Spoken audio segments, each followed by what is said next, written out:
నియోజకవర్గంలో municipality vice chairman ఎన్నికల నేపథ్యంలో ఏర్పడిన వివాదాల కారణంగా మాజీ మంత్రి దాడిశెట్టి రాజా పిలుపు మేరకు వైసీపీ నాయకులకు మద్దతు తెలిపేందుకు కాకినాడ జిల్లా పెద్దాపురం నియోజకవర్గ వైఎస్ఆర్పీ ఇన్ఛార్జ్ దౌలూరు దర్బాబు ఆధ్వర్యంలో నియోజకవర్గ నాయకులు కార్యకర్తలు మంగళవారం ఉదయం తుని బయలుదేరగా వీరిని సామలకోట ఎస్ఐ మూర్తి, పెద్దాపురం ఎస్ఐ మౌనిక పోలీస్ సిబ్బందితో నాయకులను తుని వెళ్లకుండా అడ్డుకున్నారు. ఈ సందర్భంగా పెద్దాపురం వైసీపీ ఇన్ఛార్జ్ దర్బాబు మీడియాతో మాట్లాడుతూ గత ప్రభుత్వంలో 100% కౌన్సిలర్ను నెగ్గించుకోవడం జరిగిందని, నేడు కూటమి ప్రభుత్వం కౌన్సిలర్ను బహిర్భ్రాంతులను చేసి మున్సిపల్ చైర్పర్సన్స్, వైస్ చైర్పర్సన్ ఎన్నికలను అడ్డుకోవడం జరుగుతుందని ఆయన ఆరోపించారు. ఏదేమైనా తమ తుని వెళ్లడం ఖాయమని ఆయన తెలియజేశారు.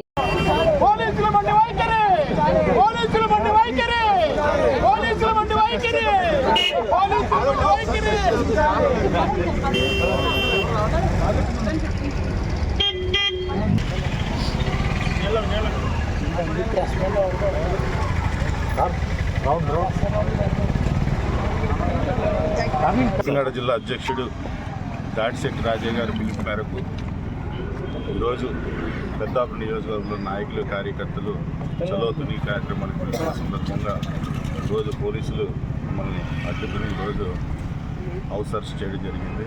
మీ అందరికీ తెలుసు, గత ఎన్నికల్లో 30కి 30 కౌన్సిలర్స్ గెలిచి ఆ రోజు మున్సిపల్ చైర్మన్ అలాగే మున్సిపల్ వైస్ చైర్మన్ కూడా ఆ రోజు వైసీపీ కైవసం చేసుకుంది.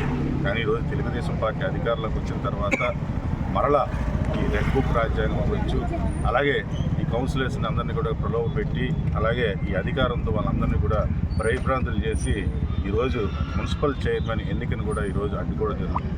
ఆల్రెడీ 2 సార్లు ఈ మున్సిపల్ వైస్ చైర్మన్ ఎన్నిక జరగలేదు. అలాగే ఈరోజు వైసీపీ కౌన్సిలర్స్ అందరూ కూడా మళ్ళా జగన్మోహన్ రెడ్డి గారి నాయకత్వంలో పనిచేస్తున్నటువంటి వైసీపీ ఈ వైస్ చైర్మన్ ఎన్నికల్లో పాల్గొనకుండా ఈరోజు అక్కడ ఉన్నటువంటి తెలుగుదేశం కార్యకర్తలు, నాయకులందరూ కూడా ఈరోజు పోలీసుల సహకారంతో, అలాగే అధికారుల సహకారంతో ఈరోజు భయభ్రాంతులు చేయడం జరిగింది.